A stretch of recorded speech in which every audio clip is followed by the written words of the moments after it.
सत श्री अकाल। तुसीं वेख रहे हो पंजाब मेल USA TV। मैं हाँ संजीव यश खन्ना। खबरां दे बुलेटिन दे विच स्वागत। खबरां दे बुलेटिन दे स्पॉन्सर ने रियल्टर गुरजतिंदर सिंह रंधावा। हर तरह की प्रॉपर्टी खरीदण अते वेचण लई तुसीं उन्हां नूं स्क्रीन ते फ्लैश होए नंबर्स ते संपर्क कर सकते हो। पेश ने चोणवीआं खबरां। फ्लोरिडा विच 6 हफ्तियां बाद औरतां नहीं करवा सकदियां गर्भपात। पीएम मोदी ने ऋषि सुनक नाल कीती गल। भारत विरोधी अंसरां ते कार्रवाई करन दी कीती मंग। यूक्रेन युद्ध पेंटागन लीक जांच विच शक्की जैक टैक्सिरा गिरफ्तार। बाबा साहब भीमराव अंबेडकर ने समाज के दबे कुचले लोकां लई जीवन समर्पित किया। भारतीय वासियों नूं वंडण लई सत्ता की दुरवरतों करने वाले असली देश विरोधी। दिल्ली विच 46 लाख परिवारों की बिजली सबसिडी अज खत्म। मुख्यमंत्री ने किसानों नूं मुआवजे दे चैक वंडे। मैनू गिरफ्तार किया जा सकता है ते हत्या भी की जा सकती है, चन्नी ने विजिलेंस अगे पेश होने तो पहला कहा। एशिया की सब तो वड्डी अनाज मंडी विच नहीं शुरू हुई कणक की सरकारी खरीद। गैंगस्टर बिश्नोई की इंटरव्यू तो बाद पंजाब दीआं जेलों विच सुरक्षा का पर्दाफाश। हुण खबरां विस्तार दे विच।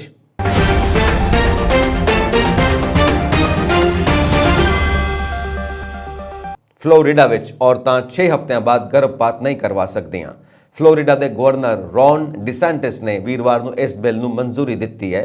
इस दे तहत फ्लोरिडा विच औरतां 6 हफ्तियां बाद गर्भपात नहीं करवा सकदियां, पर उस दे बिल की सख्त आलोचना हुई। व्हाइट हाउस ने बिल नूं औरतां लई उचित नहीं दस्सिया। फ्लोरिडा विच पेश किए गए बिल मुताबिक औरतां 6 हफ्तियां बाद गर्भपात नहीं करवा सकदियां। दूजे पासे जेकर गर्भ तो औरत की सेहत नूं खतरा होवे तां औरतां 15 हफ्तियां बाद ही गर्भपात करवा सकदियां ने। इस दे नाल ही बिल विच औरतां नूं यह छूट भी दी गई है कि जेकर कोई औरत जिनसी शोषण का शिकार होकर गर्भवती हो जाती है तो अजिही स्थिति विच भी वो 15 दिनों के अंदर ही गर्भपात करवा सकती है। व्हाइट हाउस ने इस कदम की निंदा की है। उन्होंने कहा कि यह बिल बुनियादी आज़ादी के विरुद्ध है और बहुत सारे अमरीकी नागरिक इस बिल नाल सहमत नहीं ने। व्हाइट हाउस की प्रेस सकत्तर कैरन जीन पियरे ने वीरवार नूं एक बयान में कहा कि पाबंदी फ्लोरिडा दियां प्रजनन उम्र दियां 40 लाख औरतों को प्रभावित करेगी, क्योंकि गर्भ अवस्था के 6 हफ्तियां तक गर्भ अवस्था का पता लगाना मुश्किल है। फ्लोरिडा की रिपब्लिकन बहुमत वाली विधानसभा ने बिल नूं 40 के मुकाबले 70 वोटां नाल पास कर दिता। एक साल विच यह दूजी वार सी जदों फ्लोरिडा ने गर्भपात की मर्यादा विच कटौती की है। अप्रैल 2022 विच गवर्नर रॉन डिसेंटिस ने फ्लोरिडा विच गर्भपात का समा छोटा कर दिता। उसने अप्रैल विच इसनूं 24 तो घटा के 15 हफ्तियां तक कर दिता। हालांकि जिनसी परेशानी या अनैतिकता लई कोई अपवाद नहीं है। फ्लोरिडा विच 6 हफ्तियां बाद गर्भपात ते पाबंदी लगाने वाला एक बिल उदों तक लागू नहीं होगा जदों तक फ्लोरिडा सुप्रीम कोर्ट 15 हफ्तियां की सीमा के विरुद्ध कोई यूनियनां द्वारा दायर एक अपील ते नियम नहीं दिंदा। ये दलील दी है कि कानून राज की गुप्तता धारा की उलंघना करता है। डिसेंटिस ने फ्लोरिडा के रूढ़ीवादी नागरिकों में अपनी भरोसेयोग्यता को मजबूत करने लई यह बिल पेश किया है, क्योंकि वो 2024 में अमरीकी राष्ट्रपति की चोण लड़ सकते हैं। फ्लोरिडा में पेश किए गए इस कानून के एक पासे समर्थक ने और दूजे पासे इसके आलोचक भी ने। बिल के समर्थकों का दावा है कि यह मासूम बच्चियों की जान की रक्षा करेगा। जमहूरी विरोधी धिर और गर्भपात अधिकारों के हक में कारकुनां का कहना है कि राज नूं निजी फैसलों में दखल नहीं देना चाहिए, क्योंकि इस नाल बहुत सारिया औरतों को खतरा पैदा हो सकता है। गैर लाभकारी पब्लिक रिलीजन रिसर्च इंस्टीट्यूट द्वारा किए गए एक सर्वेक्षण अनुसार फ्लोरिडा के 64% का मनना है कि सारे या ज़्यादातर मामलों में गर्भपात की इजाज़त दी जानी चाहिए। प्रधानमंत्री नरेंद्र मोदी ने वीरवार नूं ब्रिटेन के प्रधानमंत्री ऋषि सुनक नाल गलबात की। उन्होंने सुनक तो भारत विरोधी अंसरां खिलाफ सख्त कार्रवाई की मंग की। इस दे नाल ही पीएम ने ब्रिटेन में शरण लै चुके विजय माल्या नीरव मोदी का मुद्दा भी उठाया। उन्होंने ब्रिटिश सरकार तो मंग की कि उन्होंने हवालगी प्रक्रिया तेज़ की जाए। इस दे नाल ही मोदी ने सुनक नूं सितंबर में होने वाले G20 सम्मेलन लई सद्दा दिता। ਇਸ ਤੇ ਸੁਨਕ ਨੇ G20 ਦੀ ਭਾਰਤ ਦੀ ਪ੍ਰਧਾਨਗੀ ਲਈ ਬ੍ਰਿਟੇਨ ਦੇ ਸਮਰਥਨ ਨੂੰ ਵੀ ਦੁਹਰਾਇਆ। PM ਮੋਦੀ ਨੇ ਸੁਨਕ ਨੂੰ ਕਿਹਾ ਕਿ ਇਸ ਸਮੇਂ ਬ੍ਰਿਟੇਨ ਵਿੱਚ ਕੁਝ ਭਾਰਤ ਵਿਰੋਧੀ ਤੱਤ ਖੁੱਲ੍ਹੇਆਮ ਕਾਨੂੰਨ ਨੂੰ ਆਪਣੇ ਹੱਥਾਂ ਵਿੱਚ ਲੈ ਰਹੇ ਨੇ, ਜੋ ਚਿੰਤਾਜਨਕ ਹੈ। ਅਜਿਹੇ ਦੋਸ਼ੀਆਂ ਖਿਲਾਫ ਸਖਤ ਕਾਰਵਾਈ ਹੋਣੀ ਚਾਹੀਦੀ ਹੈ। ਇਸ ਦੇ ਜਵਾਬ ਵਿੱਚ ਸੁਨਕ ਨੇ ਭਰੋਸਾ ਦਿੱਤਾ ਕਿ ਬਰਤਾਨੀਆ ਵਿੱਚ ਭਾਰਤੀ ਦੂਤਾਵਾਸਾਂ ਦੀ ਸੁਰੱਖਿਆ ਵਿੱਚ ਕੋਈ ਕਮੀ ਨਹੀਂ ਆਉਣ ਦਿੱਤੀ ਜਾਵੇਗੀ। ਉਹਨਾਂ ਅੱਗੇ ਕਿਹਾ ਕਿ ਲੰਡਨ ਵਿੱਚ ਭਾਰਤੀ ਹਾਈ ਕਮਿਸ਼ਨ ਤੇ ਹਮਲਾ ਕਦੇ ਵੀ ਸਵੀਕਾਰ ਨਹੀਂ ਕੀਤਾ ਜਾ ਸਕਦਾ। PM ਮੋਦੀ ਨੇ ਸੁਨਕ ਨਾਲ ਭਾਰਤ ਅਤੇ ਬ੍ਰਿਟੇਨ ਦੇ ਆਰਥਿਕ ਸਬੰਧਾਂ ਤੇ ਵੀ ਚਰਚਾ ਕੀਤੀ। ਦੋਵਾਂ ਨੇ ਭਾਰਤ UK ਰੋਡ ਮੈਪ 2030 ਤੇ ਲੰਮੀ ਚਰਚਾ ਕੀਤੀ। ਇਸ ਦੇ ਨਾਲ ਹੀ PM ਮੋਦੀ ਨੇ ਕਿਹਾ ਕਿ ਕੁਝ ਲੋਕ ਭਾਰਤ ਦੇ ਸਰਕਾਰੀ ਖਜ਼ਾਨੇ ਨੂੰ ਲੁੱਟ ਕੇ ਬ੍ਰਿਟੇਨ ਵਿੱਚ ਲੁਕ ਗਏ ਨੇ। ਅਜਿਹੇ ਅਪਰਾਧੀਆਂ ਨੂੰ ਜਲਦੀ ਤੋਂ ਜਲਦੀ ਸਪੁਰਦ ਕਰੋ ਤਾਂ ਜੋ ਉਹਨਾਂ ਨੂੰ ਭਾਰਤ ਦੇ ਕਾਨੂੰਨ ਅਨੁਸਾਰ ਸਜ਼ਾ ਦਿੱਤੀ ਜਾ ਸਕੇ। ਅਮਰੀਕੀ ਅਟਾਰਨੀ ਜਨਰਲ ਮੈਰਿਕ ਗਾਰਲੈਂਡ ਨੇ ਪੈਂਟਾਗਨ ਲੀਕ ਜਾਂਚ ਦੇ ਸਬੰਧ ਵਿੱਚ 에ਅਰ ਨੈਸ਼ਨਲ ਗਾਰਡਸਮੈਨ ਜੈਕ ਟੈਕਸੇਰਾ ਦੀ ਗ੍ਰਿਫਤਾਰੀ ਦਾ ਐਲਾਨ ਕੀਤਾ। 21 ਸਾਲਾ ਟੈਕਸੇਰਾ ਤੇ ਯੂਕਰੇਨ ਦੀ ਜੰਗ ਨਾਲ ਸੰਬੰਧਿਤ ਅਮਰੀਕੀ ਖੁਫੀਆ ਦਸਤਾਵੇਜ਼ਾਂ ਨੂੰ ਲੀਕ ਕਰਨ ਦਾ ਦੋਸ਼ ਹੈ। ਅਧਿਕਾਰੀਆਂ ਨੇ ਦੱਸਿਆ ਕਿ ਉਹ ਮੈਸੇਚਿਉਸੇਟਸ 에ਅਰ ਨੈਸ਼ਨਲ ਗਾਰਡ ਦੀ ਖੁਫੀਆ ਸ਼ਾਖਾ ਦਾ ਮੈਂਬਰ ਹੈ। ਗਾਰਲੈਂਡ ਦੇ ਅਨੁਸਾਰ FBI ਨੇ ਬਿਨਾਂ ਕਿਸੇ ਘਟਨਾ ਦੇ ਵੀਰਵਾਰ ਨੂੰ ਟੈਕਸੇਰਾ ਨੂੰ ਹਿਰਾਸਤ ਵਿੱਚ ਲੈ ਲਿਆ। ਉਹ ਪਹਿਲੀ ਵਾਰ ਮੈਸੇਚਿਉਸੇਟਸ ਵਿੱਚ ਨਜ਼ਰ ਆਉਣਗੇ। ਵਾਸ਼ਿੰਗਟਨ ਪੋਸਟ ਦੀ ਰਿਪੋਰਟ ਮੁਤਾਬਿਕ ਐਡਵਰਡ ਸਨੋਡਨ ਦੇ ਅਮਰੀਕੀ ਫੌਜੀ ਅੱਡੇ ਤੇ ਕੰਮ ਕਰਨ ਤੋਂ ਬਾਅਦ ਤੋਂ ਹੁਣ ਤੱਕ ਦੀ ਸਭ ਤੋਂ ਵੱਡੀ ਅਮਰੀਕੀ ਖੁਫੀਆ ਉਲੰਘਣਾ ਬਣ ਗਈ ਹੈ, ਜੋ ਕਿ ਸੋਸ਼ਲ ਮੀਡੀਆ ਤੇ ਲੀਕ ਹੋਏ ਪੈਂਟਾਗਨ ਦਸਤਾਵੇਜ਼ਾਂ ਦੇ ਇੱਕ ਭੰਡਾਰ ਦੇ ਪਿੱਛੇ ਦਾ ਸਰੋਤ ਹੈ। ਪੋਸਟ ਨੇ ਕਿਹਾ ਕਿ ਉਸਨੇ ਕਲਾਸੀਫਾਈਡ ਦਸਤਾਵੇਜ਼ਾਂ ਦੀਆਂ ਲਗਭਗ 300 ਤਸਵੀਰਾਂ ਦੀ ਵੀ ਸਮੀਖਿਆ ਕੀਤੀ, ਜਿਨ੍ਹਾਂ ਚੋਂ ਜ਼ਿਆਦਾਤਰ ਨੂੰ ਜਨਤਕ ਨਹੀਂ ਕੀਤਾ ਗਿਆ। ਜਰਮਨੀ ਰੱਖਿਆ ਮੰਤਰਾਲੇ ਨੇ ਇੱਕ ਐਸੋਸੀਏਟਿਡ ਪ੍ਰੈਸ ਰਿਪੋਰਟ ਵਿੱਚ ਕਿਹਾ ਕਿ ਜਰਮਨੀ ਨੇ ਸੋਵੀਅਤ ਦੁਆਰਾ ਤਿਆਰ ਕੀਤੇ ਗਏ 5 ਲੜਾਕੂ ਜਹਾਜ਼ਾਂ ਨੂੰ ਯੂਕਰੇਨ ਨੂੰ ਟ੍ਰਾਂਸਫਰ ਕਰਨ ਦੀ ਪੋਲੈਂਡ ਦੀ ਬੇਨਤੀ ਨੂੰ ਮਨਜ਼ੂਰੀ ਦੇ ਦਿੱਤੀ ਹੈ। ਵਿਸ਼ਲੇਸ਼ਕ ਦਾ ਕਹਿਣਾ ਹੈ ਕਿ ਰੂਸ ਦੀ ਸੰਸਦ ਨੇ ਦੇਸ਼ ਦੀ ਡਰਾਫਟ ਰਜਿਸਟਰੀ ਦੇ ਡਿਜੀਟਲਾਈਜੇਸ਼ਨ ਦੀ ਲੋੜ ਵਾਲਾ ਕਾਨੂੰਨ ਪਾਸ ਕਰ ਦਿੱਤਾ, ਜਿਸ ਨਾਲ ਰੂਸੀਆਂ ਦਾ ਡਾਟਾ ਵਧੇਰੇ ਘਟੇਗਾ ਅਤੇ ਆਬਾਦੀ ਨਿਯੰਤਰਣ ਤੇਜ਼ ਹੋਵੇਗਾ। ਕਈ ਰੂਸੀ ਸੰਸਦ ਮੈਂਬਰ ਅਤੇ ਫੌਜੀ ਬਲੌਗਰ ਕੁਝ ਸਮੇਂ ਤੋਂ ਵਧੇਰੇ ਹਮਲਾਵਰ ਲਾਮਬੰਦੀ ਦੇ ਯਤਨਾਂ ਅਤੇ ਪਰਿਵਰਤਨ ਤੇ ਜ਼ੋਰ ਦੇ ਰਹੇ ਨੇ। ਬਖਮੁਤ ਦੇ ਪੂਰਬੀ ਸ਼ਹਿਰ ਲਈ ਖੂਨੀ ਲੜਾਈ ਜਾਰੀ ਹੈ। ਰੂਸੀ ਫੌਜ ਵਧੇਰੇ ਜ਼ਮੀਨ ਹਾਸਿਲ ਕਰ ਰਹੀ ਹੈ ਅਤੇ ਸ਼ਹਿਰ ਨੂੰ ਲਗਭਗ ਪੂਰੀ ਤਰ੍ਹਾਂ ਘੇਰ ਲੈਣ ਦਾ ਦਾਅਵਾ ਕਰ ਰਹੀ ਹੈ। ਯੂਕਰੇਨ ਦੇ ਕਮਾਂਡਰਾਂ ਨੇ ਇਸ ਦਾਅਵੇ ਨੂੰ ਰੱਦ ਕਰ ਦਿੱਤਾ ਹੈ। ਹੁਸ਼ਿਆਰਪੁਰ ਦੇ ਸ਼੍ਰੀ ਖੁਰਾਲਗੜ੍ਹ ਸਾਹਿਬ ਵਿਖੇ ਬੀਤੇ ਦਿਨ ਵਾਪਰੇ ਇੱਕ ਸੜਕ ਹਾਦਸੇ ਵਿੱਚ 7 ਸ਼ਰਧਾਲੂਆਂ ਦੀ ਮੌਤ ਹੋ ਗਈ ਸੀ। ਸੜਕ ਹਾਦਸੇ ਦੇ ਸਮੇਂ ਵਿੱਚ ਆਪਣੀ ਜਾਨ ਗਵਾਉਣ ਵਾਲੇ ਸ਼ਰਧਾਲੂਆਂ ਦੇ ਪਰਿਵਾਰਾਂ ਨੂੰ ਕੇਂਦਰ ਸਰਕਾਰ ਨੇ ਮੁਆਵਜ਼ਾ ਦੇਣ ਦਾ ਫੈਸਲਾ ਲਿਆ। ਪ੍ਰਧਾਨ ਮੰਤਰੀ ਨਰਿੰਦਰ ਮੋਦੀ ਨੇ ਟਵੀਟ ਕਰਦੇ ਹੋਏ ਜਿੱਥੇ ਹਾਦਸੇ ਵਿੱਚ ਮਾਰੇ ਸ਼ਰਧਾਲੂਆਂ ਪ੍ਰਤੀ ਡੂੰਘੇ ਦੁੱਖ ਦਾ ਪ੍ਰਗਟਾਵਾ ਕੀਤਾ, ਉੱਥੇ ਹੀ ਉਹਨਾਂ ਕਿਹਾ ਕਿ ਕੇਂਦਰ ਸਰਕਾਰ ਮ੍ਰਿਤਕਾਂ ਦੇ ਪਰਿਵਾਰਾਂ ਨੂੰ 2-2 ਲੱਖ ਰੁਪਏ ਦੀ ਐਕਸ ਗ੍ਰੇਸ਼ੀਆ ਦੇਵੇਗੀ। ਨਰਿੰਦਰ ਮੋਦੀ ਨੇ ਟਵੀਟ ਕਰਦੇ ਹੋਏ ਲਿਖਿਆ ਕਿ ਪ੍ਰਧਾਨ ਮੰਤਰੀ ਰਾਸ਼ਟਰੀ ਰਾਹਤ ਫੰਡ ਤੋਂ ਹਾਦਸੇ ਵਿੱਚ ਜਾਨ ਗਵਾਉਣ ਵਾਲੇ ਸ਼ਰਧਾਲੂਆਂ ਦੇ ਪਰਿਵਾਰਾਂ ਨੂੰ 2-2 ਲੱਖ ਰੁਪਏ ਅਤੇ ਜ਼ਖਮੀਆਂ ਨੂੰ 50,000 ਰੁਪਏ ਦਿੱਤੇ ਜਾਣਗੇ। ਜ਼ਿਕਰਯੋਗ ਹੈ ਕਿ ਵੀਰਵਾਰ ਨੂੰ ਹੁਸ਼ਿਆਰਪੁਰ ਵਿਖੇ ਸ਼੍ਰੀ ਖੁਰਾਲਗੜ੍ਹ ਸਾਹਿਬ ਜਾ ਰਹੇ ਪੈਦਲ ਯਾਤਰੀਆਂ ਨੂੰ ਇੱਕ ਟਰੱਕ ਦੇ ਕੁਚਲ ਦਿੱਤਾ ਸੀ। ਇਸ ਹਾਦਸੇ ਵਿੱਚ 7 ਲੋਕਾਂ ਦੀ ਮੌਤ ਹੋ ਗਈ ਸੀ ਅਤੇ 20 ਲੋਕ ਜ਼ਖਮੀ ਹੋ ਗਏ ਸਨ। ਜ਼ਖਮੀਆਂ ਵਿੱਚੋਂ 4 ਇੱਕ ਹੀ ਪਰਿਵਾਰ ਨਾਲ ਸੰਬੰਧਿਤ ਸਨ। ਸਾਰੇ ਮ੍ਰਿਤਕ ਉੱਤਰ ਪ੍ਰਦੇਸ਼ ਦੇ ਰਹਿਣ ਵਾਲੇ ਸਨ। ਜ਼ਖਮੀਆਂ ਵਿੱਚ ਟੀਨਾ ਨਾਂ ਦੀ ਮਹਿਲਾ ਨੂੰ ਚੰਡੀਗੜ੍ਹ ਦੇ PGI ਹਸਪਤਾਲ ਵਿੱਚ ਦਾਖਲ ਕਰਵਾਇਆ ਗਿਆ ਹੈ। ਪ੍ਰਧਾਨ ਮੰਤਰੀ ਨਰਿੰਦਰ ਮੋਦੀ ਨੇ ਅੱਜ ਸੰਵਿਧਾਨ ਦੇ ਨਿਰਮਾਤਾ ਬਾਬਾ ਸਾਹਿਬ ਭੀਮਰਾਓ ਅੰਬੇਦਕਰ ਨੂੰ ਉਹਨਾਂ ਦੀ ਜਯੰਤੀ ਤੇ ਸ਼ਰਧਾਂਜਲੀ ਭੇਂਟ ਕੀਤੀ। ਸ਼੍ਰੀ ਮੋਦੀ ਨੇ ਕਿਹਾ, ਸਤਿਕਾਰਯੋਗ ਬਾਬਾ ਸਾਹਿਬ ਨੇ ਸਮਾਜ ਦੇ ਵਾਂਝੇ ਅਤੇ ਸ਼ੋਸ਼ਿਤ ਵਰਗਾਂ ਦੇ ਸਸ਼ਕਤੀਕਰਨ ਲਈ ਆਪਣਾ ਜੀਵਨ ਸਮਰਪਿਤ ਕਰ ਦਿੱਤਾ। ਉਹਨਾਂ ਦੀ ਜਯੰਤੀ ਤੇ ਲੱਖ ਲੱਖ ਵਧਾਈ। ਜੈ ਭੀਮ। ਕਾਂਗਰਸ ਸੰਸਦੀ ਦਲ ਦੀ ਮੁਖੀ ਸੋਨੀਆ ਗਾਂਧੀ ਨੇ ਅੱਜ ਬਾਬਾ ਸਾਹਿਬ ਭੀਮਰਾਓ ਅੰਬੇਦਕਰ ਦੀ ਜਯੰਤੀ ਤੇ ਕੇਂਦਰ ਸਰਕਾਰ ਤੇ ਤਿੱਖਾ ਹਮਲਾ ਕਰਦੇ ਹੋਏ ਸੱਤਾ ਦੀ ਦੁਰਵਰਤੋਂ ਅਤੇ ਸੰਵਿਧਾਨਿਕ ਸੰਸਥਾਵਾਂ ਨੂੰ ਤਬਾਹ ਕਰਨ ਦਾ ਦੋਸ਼ ਲਗਾਇਆ। ਉਹਨਾਂ ਇਹ ਵੀ ਦਾਅਵਾ ਕੀਤਾ ਕਿ ਜੋ ਲੋਕ ਤਾਕਤ ਦੀ ਦੁਰਵਰਤੋਂ ਕਰਕੇ ਭਾਰਤੀ ਨਾਗਰਿਕਾਂ ਨੂੰ ਧਰਮ, ਜਾਤ, ਭਾਸ਼ਾ ਅਤੇ ਲਿੰਗ ਦੇ ਆਧਾਰ ਤੇ ਵੰਡਦੇ ਨੇ ਅਤੇ ਉਹਨਾਂ ਨੂੰ ਇੱਕ ਦੂਜੇ ਦੇ ਖਿਲਾਫ ਖੜਾ ਕਰਦੇ ਨੇ, ਉਹ ਅਸਲ ਰਾਸ਼ਟਰ ਵਿਰੋਧੀ ਨੇ।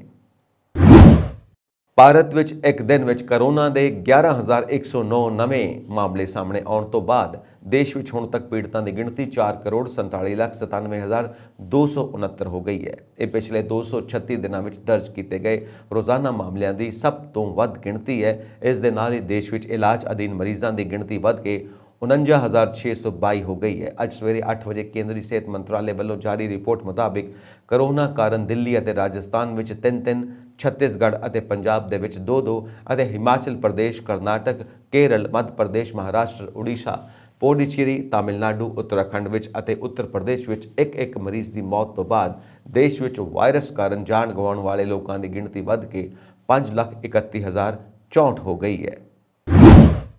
ਦਿੱਲੀ ਦੀ ਊਰਜਾ ਮੰਤਰੀ ਆਤਿਸ਼ੀ ਨੇ ਅੱਜ ਕਿਹਾ ਕਿ ਦਿੱਲੀ ਦੇ 40 ਲੱਖ ਪਰਿਵਾਰਾਂ ਦੀ ਬਿਜਲੀ ਸਬਸਿਡੀ ਅੱਜ ਖਤਮ ਹੋ ਜਾਵੇਗੀ ਕਿਉਂਕਿ ਬਿਜਲੀ ਸਬਸਿਡੀ ਵਧਾਉਣ ਦਾ ਕੈਬਨਿਟ ਦਾ ਫੈਸਲਾ ਉਪ ਰਾਜਪਾਲ ਕੋਲ ਪਿਆ ਹੈ। ਉਹਨਾਂ ਕਿਹਾ ਕਿ ਬਿਜਲੀ ਸਬਸਿਡੀ ਮਾਮਲੇ ਤੇ ਦਿੱਲੀ ਦੇ ਉਪ ਰਾਜਪਾਲ VK ਸਕਸੈਨਾ ਤੋਂ ਮੁਲਾਕਾਤ ਲਈ 5 ਮਿੰਟ ਦਾ ਸਮਾਂ ਮੰਗਿਆ ਗਿਆ ਸੀ, ਪਰ ਉਹਨਾਂ ਅੱਗੋਂ ਇਸ ਦਾ ਕੋਈ ਜਵਾਬ ਨਹੀਂ ਦਿੱਤਾ। ਉਹਨਾਂ ਸਪਸ਼ਟ ਕੀਤਾ ਕਿ ਦਿੱਲੀ ਸਰਕਾਰ ਨੇ ਬਿਜਲੀ ਸਬਸਿਡੀ ਲਈ ਬਜਟ ਅਲਾਟ ਕਰ ਦਿੱਤਾ ਹੈ। ਇਹ ਰਕਮ ਉਦੋਂ ਤੱਕ ਜਾਰੀ ਨਹੀਂ ਕੀਤੀ ਜਾ ਸਕਦੀ ਜਦੋਂ ਤੱਕ ਉਪ ਰਾਜਪਾਲ ਇਸ ਨਾਲ ਸੰਬੰਧਿਤ ਫਾਈਲ ਵਾਪਸ ਨਹੀਂ ਕਰ ਦਿੰਦੇ।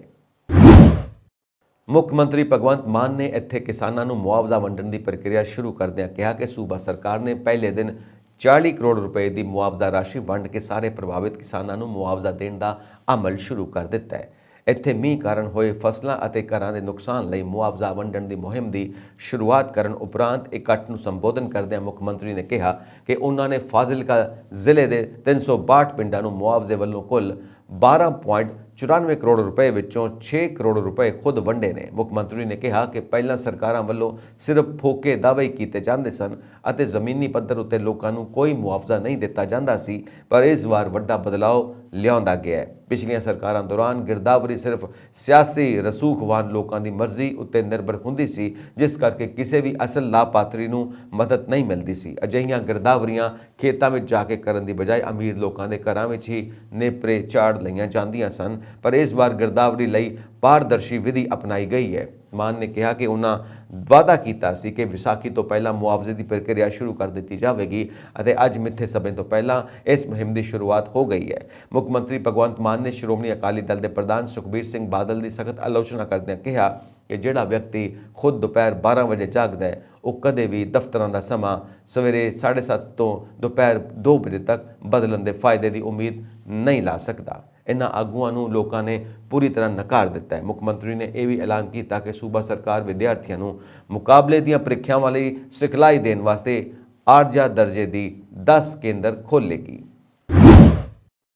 ਆਮਦਨ ਤੋਂ ਵੱਧ ਜਾਇਦਾਦ ਬਣਾਉਣ ਦੇ ਮਾਮਲੇ ਵਿੱਚ ਅੱਜ ਪੰਜਾਬ ਦੇ ਸਾਬਕਾ ਮੁੱਖ ਮੰਤਰੀ ਚਰਨਜੀਤ ਸਿੰਘ ਚੰਨੀ ਮੋਹਾਲੀ ਸਥਿਤ ਪੰਜਾਬ ਵਿਜੀਲੈਂਸ ਬਿਊਰੋ ਦੇ ਮੁੱਖ ਦਫ਼ਤਰ ਵਿੱਚ ਪਹੁੰਚੇ ਅਤੇ ਵਿਜੀਲੈਂਸ ਦੀ ਜਾਂਚ ਵਿੱਚ ਸ਼ਾਮਿਲ ਹੋਏ। ਇਸ ਤੋਂ ਪਹਿਲਾਂ ਪੱਤਰਕਾਰਾਂ ਨਾਲ ਗੱਲਬਾਤ ਕਰਦਿਆਂ ਸਾਬਕਾ ਮੁੱਖ ਮੰਤਰੀ ਨੇ ਕਿਹਾ ਕਿ ਇਹ ਸਭ ਰਾਜਨੀਤੀ ਏਜੰਡਾ ਹੈ, ਮੇਰੇ ਖਿਲਾਫ ਸਾਜ਼ਿਸ਼ ਰਚੀ ਗਈ ਹੈ।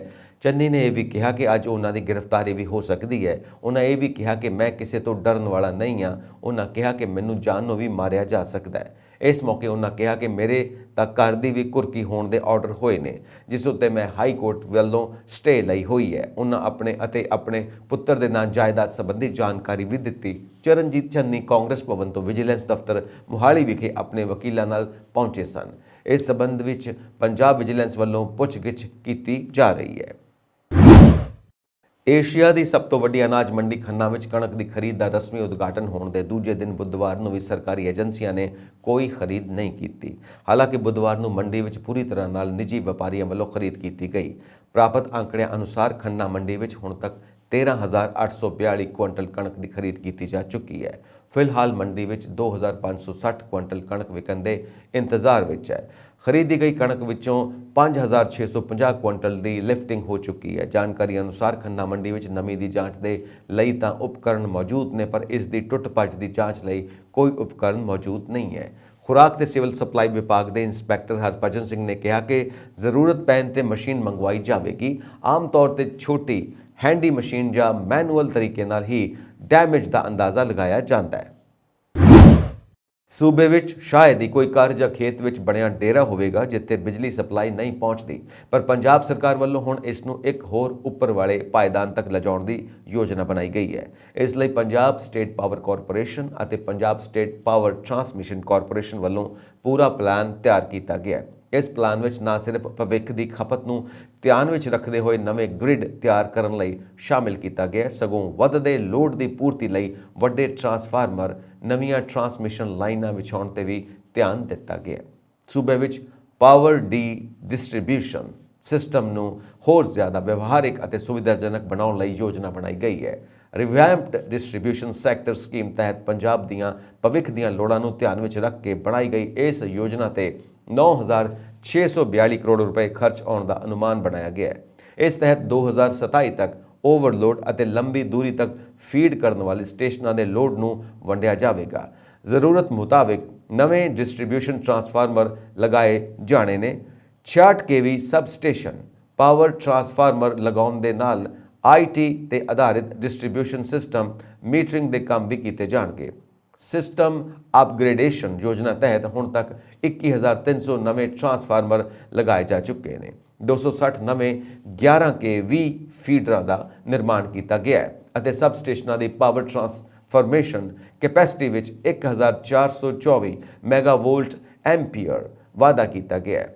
66 kV ਤੋਂ ਲੈ ਕੇ 400 kV ਕੈਪੈਸਿਟੀ ਵਾਲੀਆਂ ਸਰਕਿਟ ਲਾਈਨਾਂ ਨੇ ਨੈਟਵਰਕ ਵਿੱਚ 186 ਕਿਲੋਮੀਟਰ ਦੇ ਵਾਧੇ ਦੇ ਨਾਲ 7 ਨਵੇਂ 66 kV ਸਬ ਸਟੇਸ਼ਨ ਵੀ ਤਿਆਰ ਕੀਤੇ ਜਾ ਚੁੱਕੇ ਨੇ।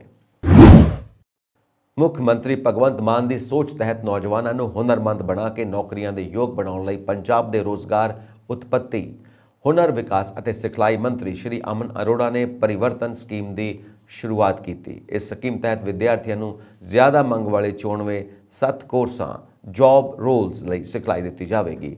ਉਹਨਾਂ ਦੱਸਿਆ ਕਿ ਇਸ ਮੰਤਵ ਲਈ ਪਲਾਟ ਨੰਬਰ 1 ਤੋਂ 15 sector 101 alpha IT city SAS ਨਗਰ ਵਿਖੇ ਸਿਖਲਾਈ ਦੇਣ ਲਈ ਆਧੁਨਿਕ ਸਹੂਲਤਾਂ ਨਾਲ ਲੈਸ ਇੱਕ ਕੇਂਦਰ ਸਥਾਪਿਤ ਕੀਤਾ ਗਿਆ ਹੈ।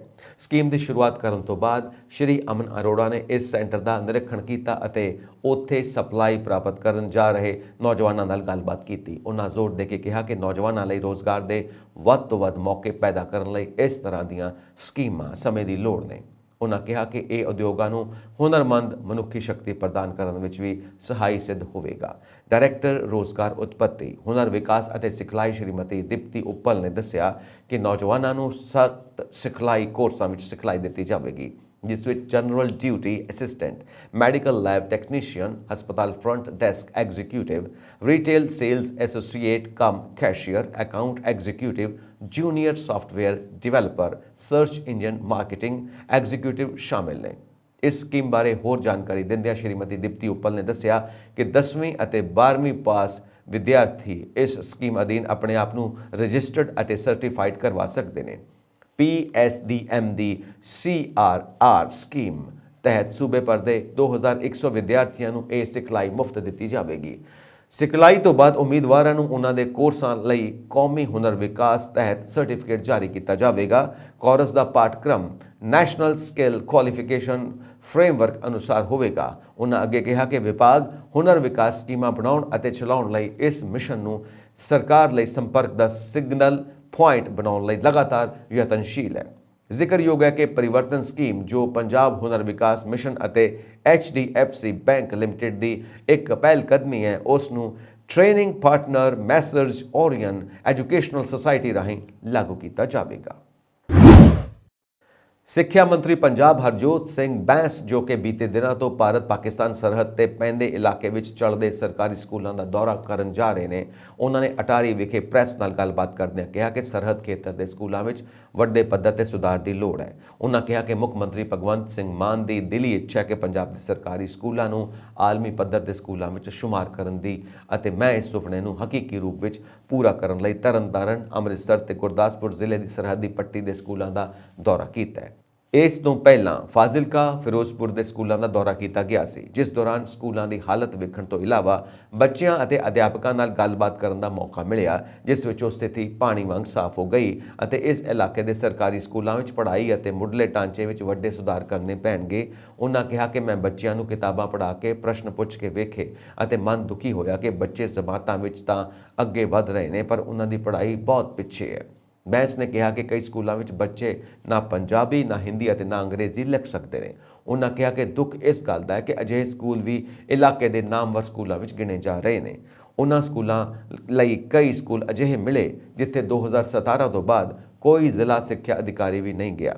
ਉਹਨਾਂ ਕਿਹਾ ਕਿ ਸਕੂਲਾਂ ਦਾ ਦੌਰਾ ਕਰਕੇ ਕਈ ਜ਼ਮੀਨੀ ਹਕੀਕਤਾਂ ਤੋਂ ਜਾਣੂ ਹੋਇਆ ਅਤੇ ਹੁਣ ਮੇਰੀ ਕੋਸ਼ਿਸ਼ ਸਕੂਲਾਂ ਦਾ ਤਰਤੀਬਵਾਰ ਵਿਕਾਸ ਕਰਨ ਦੀ ਰਹੇਗੀ ਤਾਂ ਕਿ ਸਕੂਲ ਬੱਚਿਆਂ ਦੀ ਹਰੇਕ ਲੋੜ ਨੂੰ ਪੂਰੀ ਕਰਕੇ ਉਸ ਦੀ ਸਮਰੱਥਾ ਨੂੰ ਨਿਖਾਰ ਸਕਣ। ਇਸ ਦੌਰਾਨ ਉਹਨਾਂ ਸਰਕਾਰੀ ਸਕੂਲ ਟਪਿਆਲਾ, ਜੋ ਕਿ ਅਜਨਾਲਾ ਹਲਕੇ ਵਿੱਚ ਲੜਕੀਆਂ ਦਾ ਸਕੂਲ ਹੈ, ਉਸ ਦਾ ਵਿਸ਼ੇਸ਼ ਜ਼ਿਕਰ ਕਰਦੇ ਹੋਏ ਉਹਨਾਂ ਦੇ ਪ੍ਰਿੰਸੀਪਲ ਨੇ ਆਪਣੇ ਪੱਧਰ ਉੱਤੇ ਮਿਹਨਤ ਕਰਕੇ ਸਕੂਲਾਂ ਵਿੱਚ ਵਿਦਿਆਰਥੀਆਂ ਲਈ ਬੱਸਾਂ ਤੱਕ ਦਾ ਪ੍ਰਬੰਧ ਕੀਤਾ ਹੈ ਅਤੇ ਇਲਾਕੇ ਦੇ ਮਹਿੰਗੇ ਸਕੂਲਾਂ ਨਾਲੋਂ ਵੀ ਚੰਗੀ ਸਿੱਖਿਆ ਦੇ ਮਿਆਰ ਰਹੇ ਨੇ। ਪਰ ਇਸ ਇਲਾਕੇ ਵਿੱਚ ਅਜਿਹੇ ਸਕੂਲ ਬਹੁਤ ਘੱਟ ਨੇ। ਉਹਨਾਂ ਕਿਹਾ ਕਿ ਮੈਂ ਸਕੂਲਾਂ ਦੇ ਨਤੀਜਿਆਂ ਅਤੇ ਨਵੇਂ ਦਾਖਲਿਆਂ ਤੇ ਬਹੁਤ ਧਿਆਨ ਕੇਂਦਰਿਤ ਕੀਤਾ ਹੈ ਅਤੇ ਇਹਨਾਂ ਮੁੱਦਿਆਂ ਕਾਰਨ ਹੀ ਸਾਰੇ ਜ਼ਿਲ੍ਹਿਆਂ ਦੇ ਸਕੂਲਾਂ ਦਾ ਦੌਰਾ ਕਰ ਰਿਹਾ ਹਾਂ। ਉਹਨਾਂ ਕਿਹਾ ਕਿ ਮੈਂ ਸਕੂਲਾਂ ਦੇ ਦੌਰੇ ਜ਼ਮੀਨੀ ਹਕੀਕਤ ਜਾਣਨ ਲਈ ਲਗਾਤਾਰ ਕਰਦਾ ਰਹਾਂਗਾ। ਮੁੱਖ ਮੰਤਰੀ ਭਗਵੰਤ ਮਾਨ ਦੀ ਸੋਚ ਸਦਕਾ ਮੇਰਾ ਧਿਆਨ ਸਿੱਖਿਆ ਤੇ ਹੀ ਹੈ ਅਤੇ ਜਲਦੀ ਸਕੂਲਾਂ ਵਿੱਚ 3000 ਨਵੇਂ ਕਮਰੇ ਅਤੇ 117 ਸਕੂਲਾਂ ਆਫ ਐਮੀਨੈਂਸ ਬਣਾ ਕੇ ਦਿੱਤੇ ਜਾਣਗੇ। ਉਹਨਾਂ ਸਪਸ਼ਟ ਕੀਤਾ ਕਿ ਨਿੱਜੀ ਸਕੂਲਾਂ ਦੀਆਂ ਵਧੀਕੀਆਂ ਖਿਲਾਫ ਕਾਰਵਾਈ ਹੋਵੇਗੀ। ਉਹਨਾਂ ਕਿਹਾ ਕਿ ਕਰੀਬ 3000 ਸ਼ਿਕਾਇਤਾਂ ਮਿਲੀਆਂ ਨੇ ਅਤੇ 100 ਸਕੂਲਾਂ ਨੂੰ ਨੋਟਿਸ ਜਾਰੀ ਕੀਤਾ ਗਿਆ ਹੈ। ਬੀਤੇ ਦਿਨ ਸਿੱਖਿਆ ਮੰਤਰੀ ਨੇ ਸਰਕਾਰੀ senior secondary school Ramdas, Awan, Attari, Chheharta ਅਤੇ ਟਾਊਨ ਹਾਲ ਸਕੂਲ ਦਾ ਦੌਰਾ ਵੀ ਕੀਤਾ। ਇੰਨੀ ਦਿਨੀ ਪੰਜਾਬ ਦੀ ਬਠਿੰਡਾ ਜੇਲ੍ਹ ਚਰਚਾ ਵਿੱਚ ਹੈ। ਜਦੋਂ ਤੋਂ ਗੈਂਗਸਟਰ ਲਾਰੈਂਸ ਬਿਸ਼ਨੋਈ ਦਾ ਇੰਟਰਵਿਊ ਵਾਇਰਲ ਹੋਇਆ ਹੈ, ਉਦੋਂ ਤੋਂ ਹੀ ਬਠਿੰਡਾ ਜੇਲ੍ਹ ਦੀ ਸੁਰੱਖਿਆ ਨੂੰ ਲੈ ਕੇ ਲਗਾਤਾਰ ਸਵਾਲ ਉੱਠ ਰਹੇ ਨੇ। ਇਸੇ ਦੌਰਾਨ ਪਿਛਲੇ ਹਫ਼ਤੇ ਜੇਲ੍ਹ ਦੀ ਇੱਕ ਹੋਰ ਵੀਡੀਓ ਵਾਇਰਲ ਹੋਈ ਸੀ, ਜੋ ਕਿ ਉੱਚ ਸੁਰੱਖਿਆ ਵਾਲੀ ਬਠਿੰਡਾ ਜੇਲ੍ਹ ਦੇ 13 ਕੈਦੀਆਂ ਵੱਲੋਂ ਬਣਾਈ ਗਈ ਸੀ। ਇਸ ਵੀਡੀਓ ਨੂੰ ਲੈ ਕੇ FIR ਵੀ ਦਰਜ ਕੀਤੀ ਗਈ ਹੈ। ਪਰ ਇਸ ਸਭ ਦੇ ਵਿਚਕਾਰ ਪੰਜਾਬ ਦੀਆਂ ਜੇਲ੍ਹਾਂ ਦੀ ਮਾੜੀ ਵਿਵਸਥਾ ਤੇ ਸਵਾਲ ਉੱਠ ਰਹੇ ਨੇ।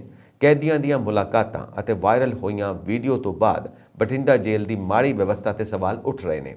ਭਾਵੇਂ ਪੁਲਿਸ ਪ੍ਰਸ਼ਾਸਨ ਇਹਨਾਂ ਇੰਟਰਵਿਊਆਂ ਨੂੰ ਜੇਲ੍ਹ ਵਿੱਚ ਗੋਲੀ ਮਾਰਨ ਤੋਂ ਇਨਕਾਰ ਕਰਦਾ ਰਿਹਾ, ਪਰ ਸੱਚਾਈ ਇਸ ਤੋਂ ਵੱਖਰੀ ਹੀ ਜਾਪਦੀ ਹੈ। ਇਹ ਮਾਮਲਾ ਬਿਸ਼ਨੋਈ ਦੇ ਜੇਲ੍ਹ ਤੋਂ ਇੱਕ TV ਚੈਨਲ ਨੂੰ ਦਿੱਤੇ ਇੰਟਰਵਿਊ ਤੋਂ ਬਾਅਦ ਹੀ ਸਾਹਮਣੇ ਆਇਆ। ਇਸ ਤੋਂ ਬਾਅਦ ਪਿਛਲੇ ਦਿਨੀ 1 ਦਰਜਨ ਤੋਂ ਵੱਧ ਹਿਰਾਸਤ ਵਿੱਚ ਲਏ ਗਏ ਜਾਣ ਤੇ ਵੀਡੀਓ ਵਾਇਰਲ ਹੋਏ ਸਨ। ਵੀਡੀਓ ਵਾਇਰਲ ਵਿੱਚ ਵਾਹਿਗੁਰੂ ਜੀ ਕਾ ਖਾਲਸਾ, ਵਾਹਿਗੁਰੂ ਜੀ ਕੀ ਫਤਿਹ, ਸਭ ਨੂੰ ਫਤਿਹ ਕਹਿ ਕੇ ਤਾਲਾਬੰਦੀ ਸ਼ੁਰੂ ਕਰ ਦਿੱਤੀ ਗਈ। ਇਹ ਗੱਲ ਪੰਜਾਬ ਦੀ ਨੰਬਰ 1 ਜੇਲ੍ਹ ਬਠਿੰਡਾ ਹਾਈ ਸਿਕਿਉਰਿਟੀ ਜੇਲ੍ਹ ਦੀ ਹੈ। ਅਸੀਂ ਤੁਹਾਨੂੰ ਦਿਖਾਉਂਦੇ ਹਾਂ ਜੋ ਵੀ ਸਰਕਾਰਾਂ ਜਾਂ ਪ੍ਰਸ਼ਾਸਨ ਬਾਹਰ ਦਿਖਾ ਰਿਹਾ, ਉਹ ਸਭ ਝੂਠੀਆਂ ਗੱਲਾਂ ਨੇ। ਇੱਥੇ ਸਭ ਕੁਝ ਕੰਮ ਕਰਦਾ ਹੈ, ਅਸੀਂ ਸਾਰੇ ਇਸ ਦੇ ਗਵਾਹ ਹਾਂ। ਇਸੇ ਹਰ ਕਿਸੇ ਨੂੰ ਬਹੁਤ ਤਸੀਹੇ ਦਿੱਤੇ ਜਾਂਦੇ ਨੇ। ਕਈਆਂ ਦੇ ਗਿੱਟੇ ਟੁੱਟ ਗਏ ਨੇ, ਕਈਆਂ ਦੀਆਂ ਲੱਤਾਂ ਟੁੱਟ ਗਈਆਂ ਨੇ, ਡਾਂਗਾਂ ਡੰਡੀਆਂ ਕੁੱਟ ਕੇ ਤੋੜ ਦਿੱਤੀਆਂ ਗਈਆਂ ਨੇ। ਦੇਖਦੇ ਹੀ ਦੇਖਦੇ ਇਹ ਵੀਡੀਓ ਸੋਸ਼ਲ ਮੀਡੀਆ ਤੇ ਵਾਇਰਲ ਹੋ ਗਿਆ। ਹੁਣ ਇਸ ਮਾਮਲੇ ਦੀ ਜਾਂਚ ਕੀਤੀ ਜਾ ਰਹੀ ਹੈ। ਵੀਡੀਓ ਵਿੱਚ ਸਪਸ਼ਟ ਤੌਰ ਤੇ ਪ੍ਰਗਟ ਕੀਤਾ ਗਿਆ ਕਿ ਜੇਲ੍ਹ ਪ੍ਰਸ਼ਾਸਨ ਦੇ ਕੁਝ ਅਧਿਕਾਰੀਆਂ ਦੀ ਮਿਲੀਭੁਗਤ ਦੇ ਨਤੀਜੇ ਵਜੋਂ ਨਸ਼ੀਲੇ ਪਦਾਰਥ ਅਤੇ ਮੋਬਾਈਲ ਫੋਨ ਆਸਾਨੀ ਨਾਲ ਚਾਹਵਾਨ ਕੈਦੀਆਂ ਨੂੰ ਮਹਿੰਗੇ ਭਾਅ ਤੇ ਉਪਲਬਧ ਕਰਵਾਏ ਜਾਂਦੇ ਨੇ। ਜੇਲ੍ਹ ਸੁਪਰਡੈਂਟੈਂਟ ND ਨੇਗੀ ਨੇ BSF ਤੋਂ ਪੰਜਾਬ ਸਰਕਾਰ ਵਿੱਚ ਡੈਪੂਟੇਸ਼ਨ ਤੇ ਆਏ ਸਾਰੇ 13 ਕੈਦੀਆਂ ਖਿਲਾਫ FIR ਦਰਜ ਕਰਵਾਈ ਹੈ। FIR ਵਿੱਚ ਦੋਸ਼ ਲਾਇਆ ਗਿਆ ਕਿ ਇਹ ਕੈਦੀ ਅਧਿਕਾਰੀਆਂ ਨੂੰ ਬਲੈਕਮੇਲ ਕਰਨ ਅਤੇ ਪ੍ਰਸ਼ਾਸਨ ਨੂੰ ਆਮ ਤੌਰ ਤੇ ਬਦਨਾਮ ਕਰਨ ਦੀ ਕੋਸ਼ਿਸ਼ ਕਰ ਰਹੇ ਨੇ। ਕੈਦੀ ਨਸ਼ੇ ਅਤੇ ਫੋਨ ਦੀ ਮੰਗ ਕਰ ਰਹੇ ਨੇ, ਜਿਸ ਨੂੰ ਜੇਲ੍ਹ ਪ੍ਰਸ਼ਾਸਨ ਨੇ ਇਨਕਾਰ ਕਰ ਦਿੱਤਾ ਹੈ। ਜੇਲ੍ਹ ਵਿੱਚ ਸੁਰੱਖਿਆ ਵਿਵਸਥਾ ਅਤੇ ਕਾਨੂੰਨ ਵਿਵਸਥਾ ਦਾ ਮਜ਼ਾਕ ਉਡਾਉਣ ਨੂੰ ਲੈ ਕੇ ਆਲੋਚਨਾ ਸ਼ੁਰੂ ਹੋ ਗਈ ਹੈ। ਇਸ ਦੌਰਾਨ ਅਧਿਕਾਰੀਆਂ ਦੀ ਤਾੜਨਾ ਵੀ ਕੀਤੀ ਗਈ ਅਤੇ ਉਹਨਾਂ ਦੇ ਤਬਾਦਲੇ ਵੀ ਕੀਤੇ ਗਏ। ਵਧੀਕ director general of police DGP ਜੇਲ੍ਹ B ਚੰਦਰਸ਼ੇਖਰ ਦਾ ਐਤਵਾਰ ਨੂੰ ਤਬਾਦਲਾ ਕਰ ਦਿੱਤਾ ਗਿਆ ਅਤੇ ADGP ਅਰੁਣਪਾਲ ਸਿੰਘ ਨੇ ਸੋਮਵਾਰ ਨੂੰ ਜੇਲ੍ਹਾਂ ਦੇ ਨਵੇਂ ਡਾਇਰੈਕਟਰ ਜਨਰਲ ਵਜੋਂ ਅਹੁਦਾ ਸੰਭਾਲ ਲਿਆ।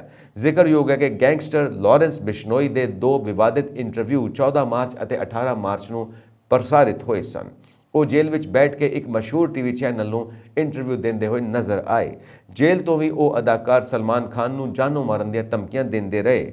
ਇੱਕ ਗੈਂਗਸਟਰ ਦੀ ਇੰਟਰਵਿਊ ਲੈਣ ਵਿੱਚ ਰਾਸ਼ਟਰੀ TV ਚੈਨਲ ਦੀ ਅਯੋਗਤਾ ਨੇ ਕਈਆਂ ਦੇ ਪਰਵਟੇ ਉਠਾਏ ਨੇ। ਇਸ ਸਭ ਵਿੱਚ ਦਿਲਚਸਪ ਗੱਲ ਇਹ ਹੈ ਕਿ ਬਠਿੰਡਾ ਜੇਲ੍ਹ ਪ੍ਰਸ਼ਾਸਨ ਨੇ ਬਿਸ਼ਨੋਈ ਖਿਲਾਫ ਕੋਈ FIR ਦਰਜ ਨਹੀਂ ਕੀਤੀ, ਬਲਕਿ ਉਸ ਨੇ ਜੇਲ੍ਹ ਮੈਨੂਅਲ ਦੀ ਉਲੰਘਣਾ ਕਰਕੇ ਇਹ ਅਪਰਾਧ ਕੀਤਾ, ਜਦੋਂ ਕਿ ਬਿਸ਼ਨੋਈ ਵਿਰੁੱਧ ਕੋਈ ਕੇਸ ਨਹੀਂ ਸੀ। 13 ਕੈਦੀਆਂ ਵਿਰੁੱਧ FIR ਦਰਜ ਕੀਤੀ ਗਈ ਸੀ। ਇੰਨਾ ਹੀ ਨਹੀਂ, ਬਿਸ਼ਨੋਈ ਨੂੰ ਇੰਟਰਵਿਊ ਦੀ ਸਹੂਲਤ ਦੇਣ ਵਾਲਾ ਅਧਿਕਾਰੀ ਵੀ ਆਪਣੇ ਅਹੁਦੇ ਤੇ ਬਣਿਆ ਰਿਹਾ। SIT ਦੀ ਜਾਂਚ ਵਿੱਚ ਉਹ ਦਖਲਅੰਦਾਜ਼ੀ ਕਰਨ ਦੀ ਸੰਭਾਵਨਾ ਦੇ ਬਾਵਜੂਦ ਕੋਈ ਕਾਰਵਾਈ ਨਹੀਂ ਕੀਤੀ ਗਈ। ਪੰਜਾਬ ਦੀਆਂ ਜੇਲ੍ਹਾਂ ਦੇ ਪ੍ਰਸ਼ਾਸਨ ਵਿੱਚ ਢਿੱਲ ਮੱਠ ਦੀ ਇੱਕ ਹੋਰ ਉਦਾਹਰਣ ਗੋਇੰਦਵਾਲ ਸਾਹਿਬ ਦੀ ਉੱਚ ਸੁਰੱਖਿਆ ਵਾਲੀ ਜੇਲ੍ਹ ਤੋਂ ਸਾਹਮਣੇ ਆਈ ਹੈ। ਇੱਥੇ ਗੈਂਗਸਟਰਾਂ ਦੇ 2 ਧੜਿਆਂ ਵਿਚਾਲੇ ਹੋਈ ਲੜਾਈ ਤੋਂ ਬਾਅਦ 2 ਕੈਦੀਆਂ ਦੀ ਮੌਤ ਹੋ ਗਈ। ਘੱਟੋ ਘੱਟ 7 ਅਧਿਕਾਰੀਆਂ ਨੂੰ ਮੁਅੱਤਲ ਕਰ ਦਿੱਤਾ ਗਿਆ ਅਤੇ ਮਾਮਲੇ ਦੀ ਜਾਂਚ ਦੇ ਹੁਕਮ ਦਿੱਤੇ ਗਏ ਨੇ। ਪਰ ਬਠਿੰਡਾ ਜੇਲ੍ਹ ਵਿੱਚ ਅਜਿਹੀ ਸਖਤੀ ਕਿਉਂ ਨਹੀਂ ਵਰਤੀ ਗਈ, ਇਸ ਦਾ ਕੋਈ ਜਵਾਬ ਨਹੀਂ ਮਿਲ ਰਿਹਾ। ਬਠਿੰਡਾ ਜੇਲ੍ਹ ਵਿੱਚ ਕੈਦੀਆਂ ਨੂੰ ਲਗਾਤਾਰ ਸਹੂਲਤਾਂ ਮਿਲ ਰਹੀਆਂ ਨੇ। ਇਹ ਜੇਲ੍ਹ ਉਹਨਾਂ ਦੇ ਜੁਰਮਾਂ ਦੀ ਸਜ਼ਾ ਦਾ ਅੱਡਾ ਨਹੀਂ, ਬਦਨਾਮੀ ਦਾ ਅੱਡਾ ਬਣ ਗਈ ਹੈ। ਹੁਣ ਸਵਾਲ ਇਹ ਹੈ ਕਿ ਇਸ ਦਾ ਜ਼ਿੰਮੇਵਾਰ ਕੌਣ ਹੋਵੇਗਾ ਅਤੇ ਪ੍ਰਸ਼ਾਸਨ ਇਸ ਤੇ ਕਦੋਂ ਕਾਰਵਾਈ ਕਰੇਗਾ। ਇਹ ਸਨ ਅੱਜ ਦੀਆਂ ਮੁੱਖ ਖਬਰਾਂ। ਹੋਰ ਅਪਡੇਟਸ ਦੇ ਲਈ ਵੇਖਦੇ ਰਹੋ ਪੰਜਾਬ ਮੇਲ USA TV। ਸਤਿ ਸ਼੍ਰੀ ਅਕਾਲ।